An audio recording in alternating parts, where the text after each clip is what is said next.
juga untuk kami sampaikan ya, karena judulnya tadi melawan.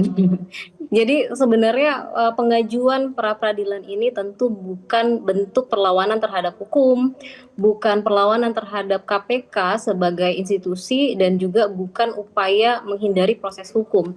Nah, tapi proses untuk menguji keabsahan penegak hukum dalam melakukan upaya paksa. Nah, kalau kita lihat di dalam KUHP yang baru ya, terkait dengan penetapan tersangka ini sudah diklasifikasikan ke dalam sebuah perbuatan upaya paksa. Nah, sehingga aparat penegak hukum dalam melakukan proses penetapan tersangka tentu wajib tunduk terhadap azas legalitas, azas due process of law, dan azas kepastian hukum. Nah, di dalam penetapan tersangka ini kami sudah mencatat ya lebih dari 3 poin ya terkait dengan adanya penetapan tersangka yang layak untuk kami uji di peradilan nanti terkait sah atau tidaknya, seperti itu kira-kira. Apakah sebetulnya dari proses penyidikan kasus Kota Haji ini ada prosedur yang cacat hukum?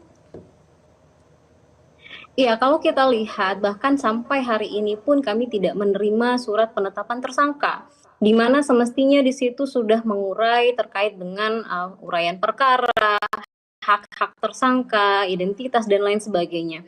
Per hari ini kami tidak memperoleh itu, gitu kan. Kemudian kalau kita lihat dalam konstruksi pasal 2, pasal 3 Undang-Undang Tipikor yang mengharuskan adanya kerugian negara. Artinya seseorang ya harus ditetapkan sebagai tersangka ketika sudah ada kerugian negaranya.